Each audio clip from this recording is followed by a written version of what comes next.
Good morning. What a wonderful weekend it has been throughout the weekend, and the many ways in which we have been able to come together, share memories, to reconnect with friends, old and new, and to make new memories that we carry in the future. And now we gather in this historic place to celebrate the lives of two people who had an enormous impact on this institution, John and Libby Reed. I must say at the outset that John and Libby were resolute in their request that no funeral services be held following their deaths. Mark Shipser reminded us a few minutes ago that Libby informed him 2 weeks before her death that any funeral as such would bring her ghost right into our midst in ways that with which we would not be happy. So we honor their request. But as a family of individuals whose lives were so impacted by John and Libby, we as the Ohio Wesleyan family have a strong need to remember together in the most celebratory of ways the impact of these two remarkable people. And what an impact it was. John and Libby arrived on this campus in 1952. They spent 32 years on the faculty. John as director of the archives in the Ohio Wesleyan libraries, and Libby as professor of English. But their impact did not end with retirement. For another 32 years following retirement, John and Libby remained fixtures on this campus and engaged with their former students in all sorts of ways. I met John and Libby for the first time at an alumni event in Florida 6 months before I moved to Delaware. It was clear in that first meeting that these two individuals were revered by the alumni in the room. I heard for the first time the stories of Libby's red pen and John's teapot. I heard for the first time stories of John's work with Sigma Alpha Epsilon fraternity and Libby's courses on report writing and women in literature. And I experienced for the first time the warmth, grace, humor, and kindness of John and Libby, and the deep bond of love they shared as a couple. I would be blessed to experience each of those many times over the coming 7 years. The constraints of time allow us today to just scratch the surface of the impact of John and Libby at Ohio Wesleyan. I'd like to quote from a couple of notes I received from their former students. Colleen Nissel, who now serves on our Board of Trustees and serves as Chief Counsel for NetJets, wrote this, quote, "Libby and John were two of my all-time favorites. John spent countless hours searching the archives for political cartoons for my senior thesis. He took pictures of the Hannah-era cartoons, Hannah, a Cleveland boss when those types ran big cities, which allowed me to have a very professional submission. Libby inspired me and was a big supporter of my goal of law school at a time when most women did not go in that direction. She encountered a Delaware lawyer on her way to Bunn's for lunch one day, a lawyer that Colleen had recently visited to get advice on law school. The attorney had told Colleen that women had no place in the law as, quote, she said, we would just get married and have babies. Parenthetically, she said, yes, I did both of those and became a lawyer. She says, Colleen says, Libby gave him a piece of her mind. She loved telling that story in class. In a letter Colleen Nissel wrote Libby Reed at the time of Libby's retirement, she recalled this confrontation and wrote, quote, I believe the prosecutor changed his views on women in the legal profession that day. Libby had that sort of impact. Former Congressman Dave Hobson, who is with us this morning with Carolyn, wrote to me this, once I had a tough war vote. You know what he did? He called John and Libby to get their counsel. Reinforced my decision. They were always available, the congressman wrote. That's impact. I recently was given a copy of the report of the Commission on the Study of Student Life Outside the Classroom, which convened on this campus in 1967 and 68 and was chaired by Libby Reed. The Commission had 10 committees, and the report, which bears Libby's imprint throughout. Addresses the many complex issues confronting American college campuses at the time of the greatest social upheaval in our nation's history. For example, and I wish I had time to quote from throughout the report, furnishings in the small living units were described by the author of the report as early goodwill. That's just about it. But on the matter of visitation between men and women in residence halls, we read, quote, despite the motives occasionally imputed to it by the adult world, can't you hear Libby's voice? The pressure for men and women visiting in each other's rooms is probably rooted in a simple plea for privacy. You don't propose marriage in public, the report notes. So there needs to be a place where men and women can be alone together in some privacy, but where the privacy is not so absolute that reputations suffer. It was 1968. And it's not surprising that in that turbulent time, Ohio Wesleyan turned to Libby to provide leadership in helping guide the ship through the turbulent waters that changed the nature of student life on every campus in this country. John and Libby leave a legacy that runs throughout the campus. Their impact on students led former students to create an endowed chair in Libby's name, an endowed scholarship in John's name, and the naming of the Bigelow Reed House honoring John's service to Sigma Alpha Epsilon. John and Libby established numerous endowments on campus, including an endowed scholarship to which the majority of their estate has been directed and to which many of their former students have contributed generously. Their impact is deep and wide. So today is a day of recollection and celebration.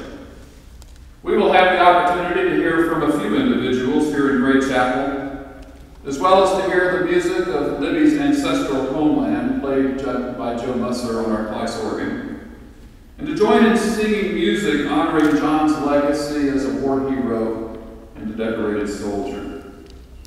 When our time at the chapel is complete, the recollection and celebration will continue in Beakley Library.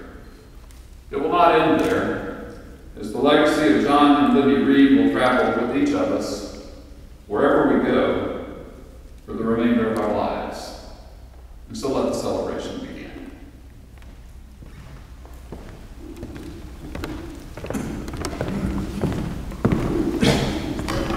Good morning.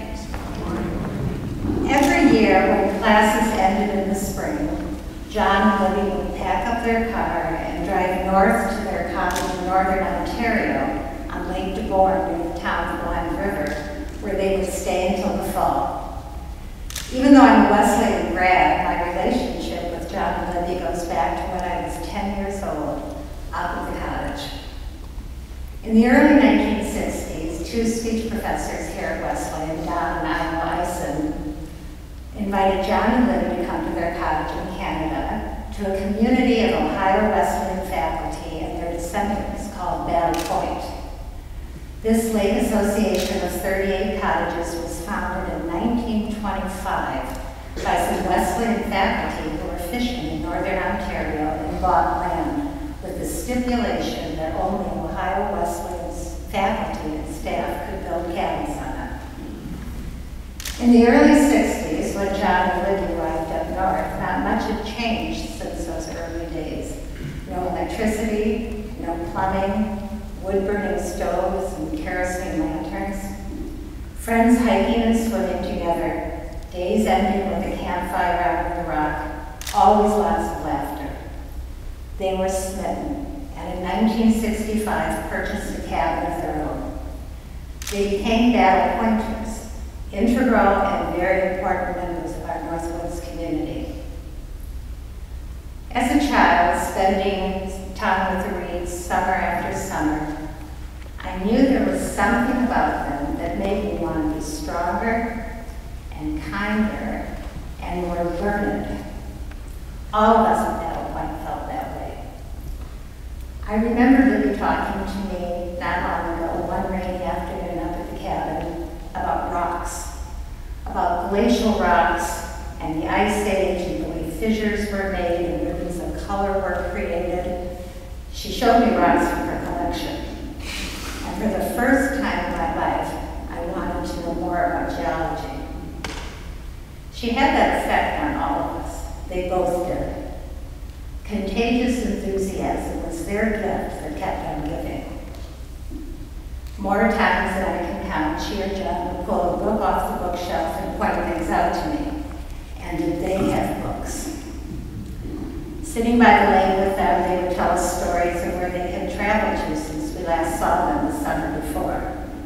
We relished hearing about those exotic places, their art, their history. Again, it made us want to learn more.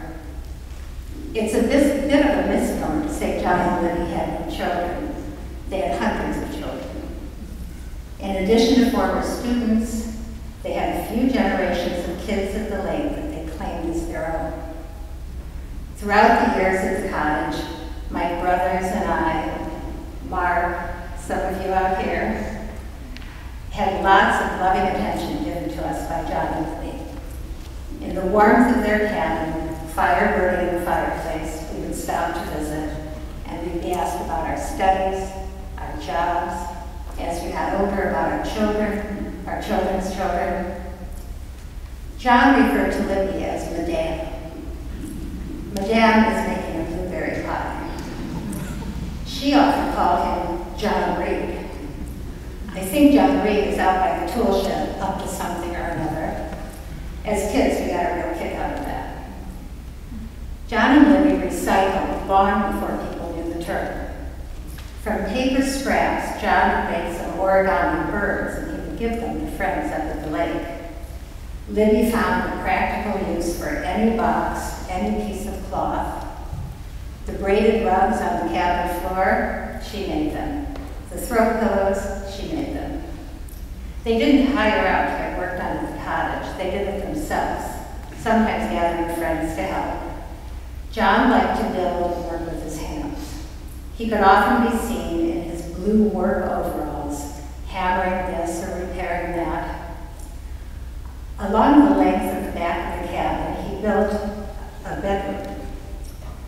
And he put a desk in there for Madame, a large desk, surrounded by the windows so she could look out over her wildflowers and hummingbirds while she was writing all of her letters that she would address and stamp and give to any of us who were crossing the border into the States to mail.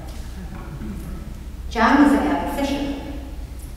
Every summer, he and my dad would get their fishing poles, bait, and tackle boxes and spend a full day out on the lake.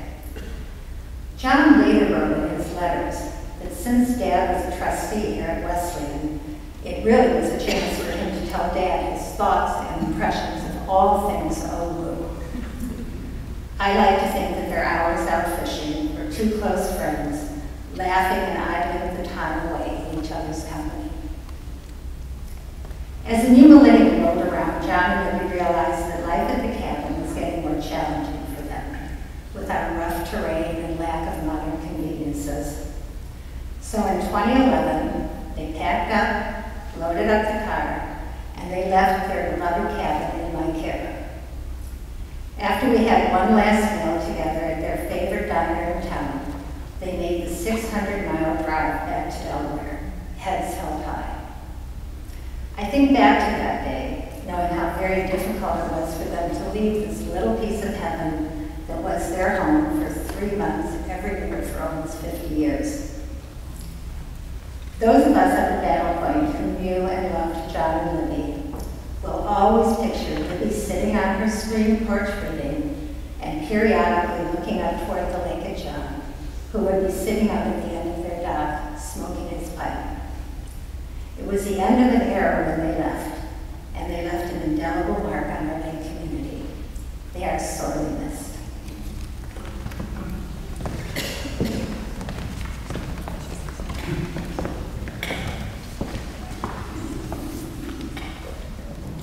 Good morning. Libby and John. John and Libby. It's difficult to talk about one without including the other. And over a 70-year love affair, their love and devotion to each other mirrored in their love for and dedication to Ohio Wesleyan. John Reed was one of the first faculty members I encountered in September 1960, my freshman year. In Slocum Library, I succumbed to the Reed stare, as did many others who were a little too talkative. The stare stated, "If you want to socialize, go to the mug. I expect you to study in this library." We mutually coexisted for 4 years. Being an economics major, I did not have the pleasure of enjoying Libby's courses until my senior year. Professor Reed's report writing course was a must-take because it was Libby Reed. She called us scholars. In my case, that was a bit of a reach. And this report, dated the 5th of May, 1964, is proof of that.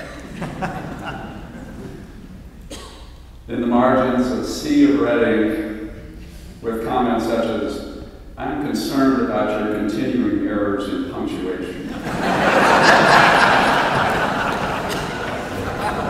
Arrange for a private lesson with me so you overcome these errors forever. She so wanted all of us to excel, and the quiet encouragement at the end of every report said, "Keep trying, don't give up. Success will come your way." A lesson in life that I cherish to this day. Over the years, Ann and I kept in touch with the Reeds through reunions, OWU functions, and of course, correspondence. In those letters, I paid particular attention to punctuation, spelling, syntax, and made sure there were minimal margins. In truth, I found that for Libby and John, it was really the content that counted. Letters from Libby concerned Ann and me and our growing family, and that when traveling, she and John always looked for me in the cockpit of that Delta jet. In the fall of 2009, Ann and I met with OWU officials to discuss the feasibility of creating an outdoor memorial to honor those students and alumni who made the ultimate sacrifice for their country. There were many options and a myriad of decisions to make. The process slowed and a seed of doubt crept in. On a subsequent visit, we met with the Reeds for breakfast. In the course of light conversation, Libby said, "We're very pleased that you're doing this memorial. Of course, you know, John was an Army Ranger and was seriously wounded during the Battle of the Bulge. Knocked me over with a feather. My fork hung in midair. Time stood still for a moment. John Reed, the mild-mannered librarian and archivist, was an Army Ranger. The Army Rangers, the boys of the Pointu Hulk, and in John's case, the Battle of the Bulge. I had so many questions to ask being an ex-military guy and all that, but John remained pretty quiet. I did not press the issue. We have only recently learned that John was a recipient of not one, but 2 Purple Hearts. When wounded the second time, he was the only survivor in his platoon that day, February 2nd, 1945, in the dense Ardennes forest in Belgium.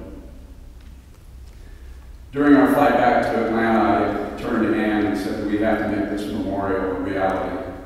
She smiled and said, "I know we do."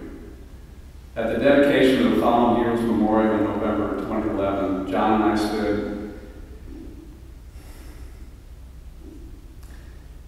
gazing down at those 3 bronze plaques with all the names, each of us reflecting on World War II, in his case, and Vietnam, in my case, fallen friends and comrades. For him, over 65 years, for me, over 45. For both of us, some memories remain crystal clear as if they were just yesterday. And arm in arm, with tears in our eyes, we remembered. Every Veterans Day thereafter, Libby and John would visit the memorial to reflect and give thanks. This past fall, meeting with our good friend Annie Seiler, we discussed the opportunity of creating an endowed scholarship through the Connect Today, Create Tomorrow campaign. Our gift would be matched by a very generous and caring anonymous alumni couple. We warmed to the idea somewhat, it was then suggested that it could be in honor of John Reed. Bingo, we were hooked. In a letter we received just 2 weeks before John's passing, he said, "With tears in my eyes and wavering voice, I asked Miss Libby, 'Why me? Why me?' It was you, John, who embodied the quiet courage, sacrifice, and unwavering determination of your greatest generation. Whether an Army Ranger in the dense forests of the Ardennes or a Marine on the black sands of Iwo Jima, uncommon valor was a common virtue. You were all heroes, but you would be the last to say so. You were called, you served with honor, and you came home to your loved ones to build a life, to build this wonderful country. Miss Libby and then Ohio Wesleyan were waiting. Today, as we say farewell to Libby and John, we reflect on their love of country and Ohio Wesleyan. As their greatest generation fades into history, we will always hold them close to our hearts and say thank you. Thank you, good and faithful servants. Thank you for a life well lived.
I believe in you.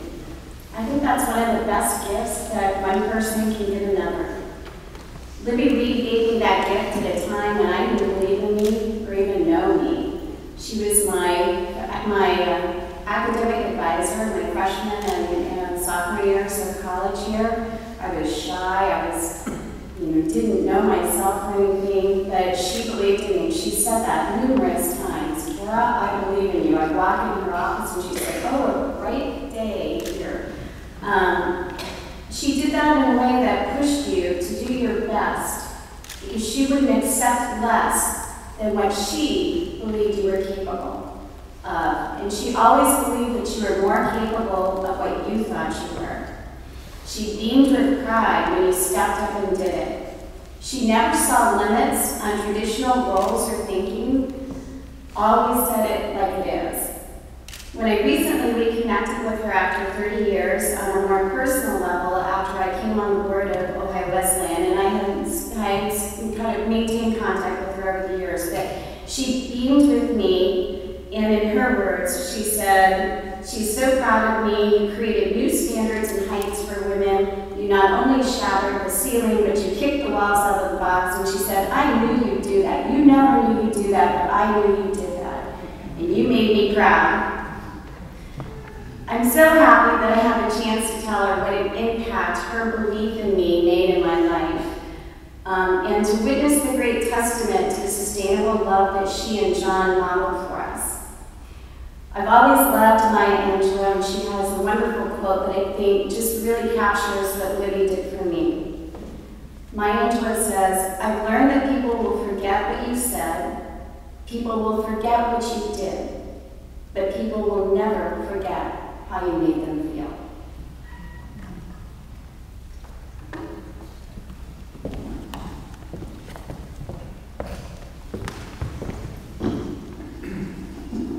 Good morning. Webster's Dictionary, second definition of the word kind is as follows: to be of a sympathetic nature, disposed to be helpful and solicitous. John and Libby Reed was kind. I, like most in this room, first met Libby Reed on a hot day in early September in Sturgis Hall, not really knowing what to expect from either English 51, report writing, or the famed teacher Libby Reed. The notorious stories of multiple papers, tight, I might add, coupled with her famed red pen, caused most of us to squirm, even as seniors that day in class. Yes, most of the tales about English 51 were true. Many papers, tight. And for me, more red dye on white paper than one could imagine. Damn the Flair Pen Corporation. You see, I was not a stellar report writer. In fact, I was barely a writer at all when I entered that class. Yet it was Libby's dedication to teaching and her kind, yes, very sympathetic nature that over the course of 10 weeks made me a better writer as well as a better person. Once, years later, I asked her why she'd taken so much time to help me and others who were making red Flair pens run dry by the dozen and the Flair Pen Corporation millions. She replied, "A students don't need my help to stay on the road to get good grades. I need to help those others get on the highway and stay there. Plus, those students can be a bit more interesting in a red pen kind of way."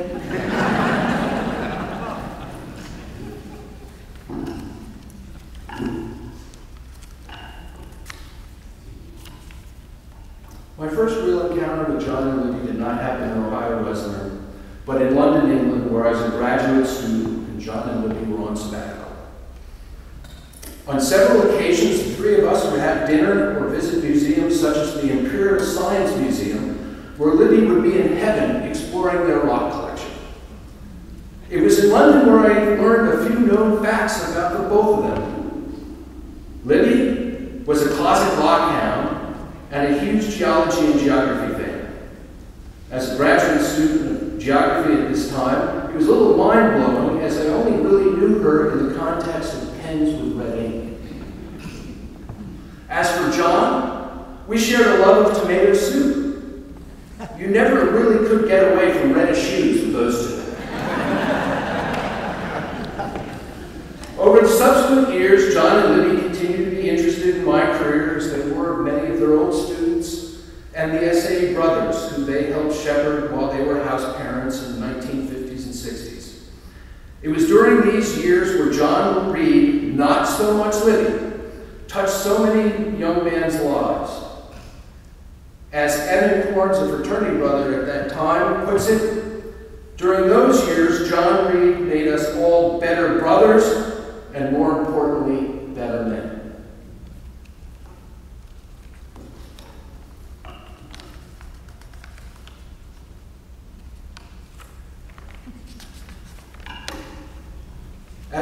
wasn't a board member, I had the honor and privilege to stay with the Reeds at their home. I must admit, Libby made a mean omelet and even better French toast. Staying with the Reeds was really like being at home with your parents. At least one evening, when I was out for a board meeting, it would be spent catching up with them, and they would listen intently on how the board meetings went, giving anecdotal remarks on how many of the same issues continued to bedevil all administrations through the years.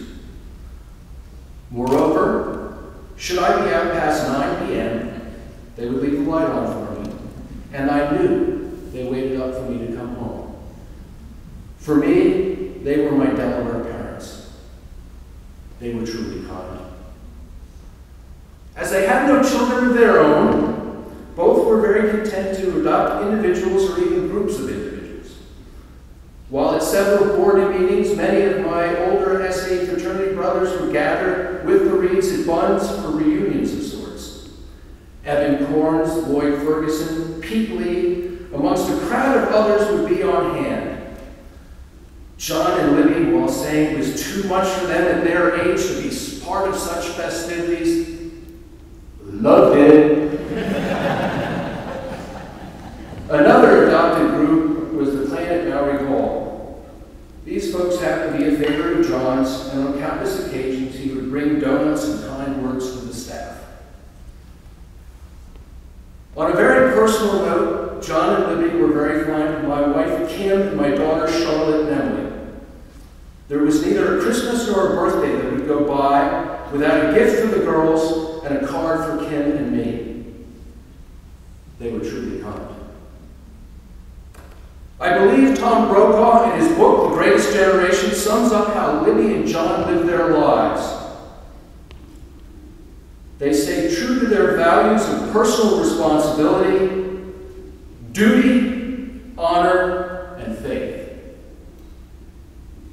John and Libby, you were our teachers, mentors, friends, and family, and you were very kind to us all.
arrived, there have been no flashes of lightning and clashes of thunder, so I think Libby is okay with everything so far.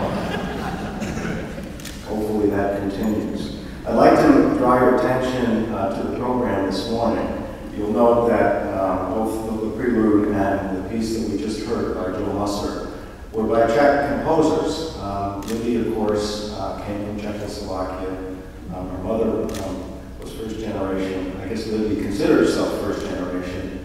One interesting little story, as we worked through the estate for John and Libby, we found that she had, I think, 14 different bank accounts.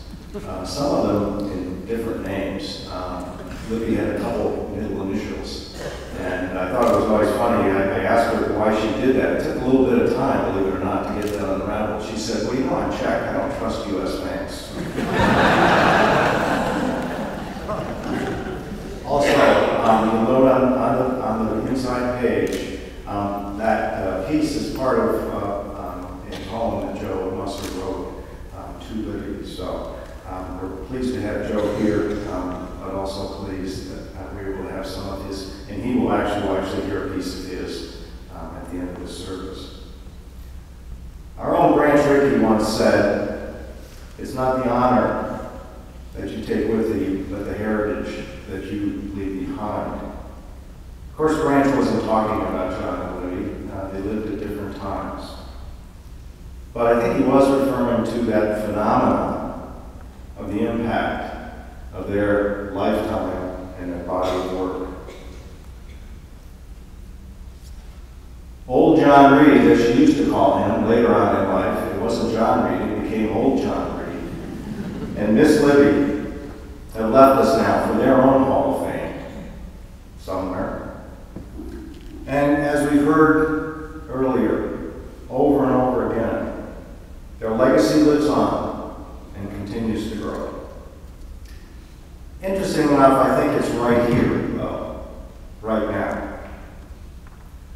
Here's a few of those legacies. To be here in this place, in this chapel, in this building that was so important to them, on this campus. To listen to this beautiful organ that they helped renovate and restore, to play and teach for generations to come.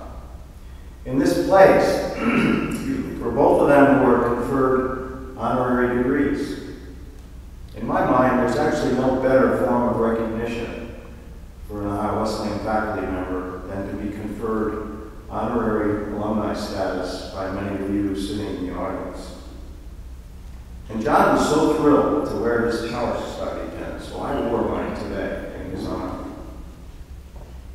And many of you sitting here who were first impacted by Libby's teaching, or by John's leadership of the SAE House on Williams Drive, both of their leadership.